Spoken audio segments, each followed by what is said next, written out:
In a massive escalation between India and Canada. Now, India has decided to expel 6 Canadian diplomats. The government has decided to also withdraw its High Commissioner in Canada after Ottawa linked him and some other Indian diplomats to the killing of Khalistani terrorist Hardeep Singh Nijjar. Let me very quickly go across to my colleague Vishnu Shom, who is tracking the latest development. Vishnu, now this is going downhill really quickly. Well, I think there's nothing really left of this relationship at this juncture. After India decided to withdraw our High Commissioner to Canada, along with 5 other diplomats who were accused by Ottawa of being persons of interest in terms of an investigation that they were doing in the Nijjar case, New Delhi has now gone ahead and expelled 6 Canadian diplomats, including the Acting High Commissioner Stuart Ross Wheeler, Patrick Herbert, the Deputy High Commissioner, Mary Catherine Jolie, the First Secretary, Ian Ross David Treats, the First Secretary, Treatise, Mr. Adam James Chwipka, the First Secretary, and Paula Orjuela, the First Secretary. So essentially all of the senior diplomats in the Canadian High Commission have been asked to leave.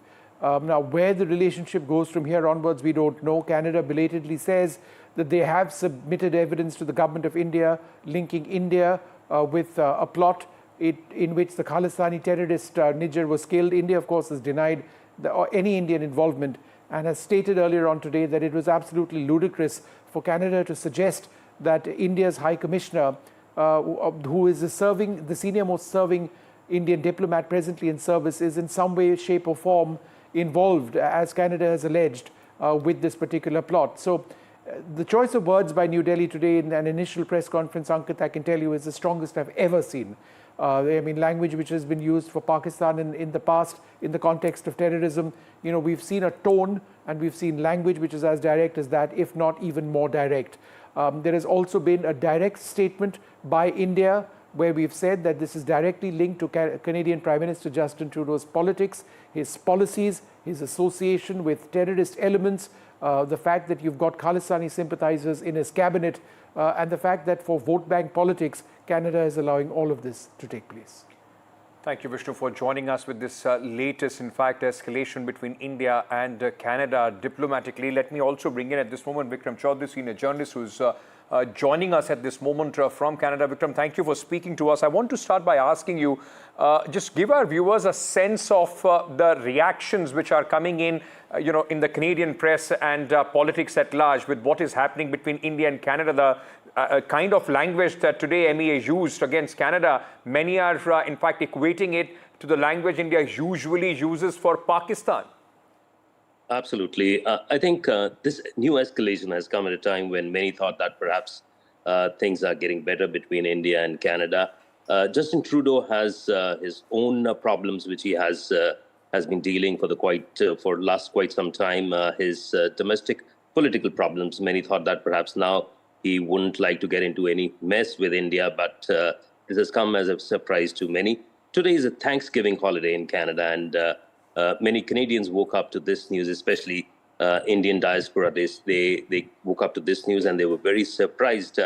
Let's remember there are 3 aspects to it. One, the investigation aspect, which is being conducted by RCMP, one of the premier investigating agency. The other one is the domestic political compulsions of Justin Trudeau. Justin Trudeau government is in minority right now. A couple of months ago, Jagmeet Singh, the NDP leader, withdrew his unconditional support, and the government is in minority. So right now, they say it's on ventilator. The government is on ventilator. Justin Trudeau can put the plugs on the government anytime. So right. This could be seen as something which he's trying to buy time. And there's been political pressure within his party as well. The caucus trying to say that Justin Trudeau needs to step down, and some other leader, they need to choose another leader who would lead them into the next general election, which could happen as soon as next spring. And the third aspect is the diplomatic aspect. So Justin Trudeau perhaps wouldn't like to get into it, but now India's tough stand on this makes his position a bit more cornered. And the third aspect is the diaspora. Last time when we saw this escalation between India and Canada, this wasn't that time. It wasn't that tough of a posturing from Indian side. But now it seems it's going to be more tough. And the result could be last time what we saw, the visas were not issued, the embassy and the High Commission officials were not working to the fullest, OCIs were withdrawn, the police clearances were not given. So this could affect the Indian diaspora who were in Canada. So their travel plans could get affected as well. Vikram, thank you for joining us from Toronto.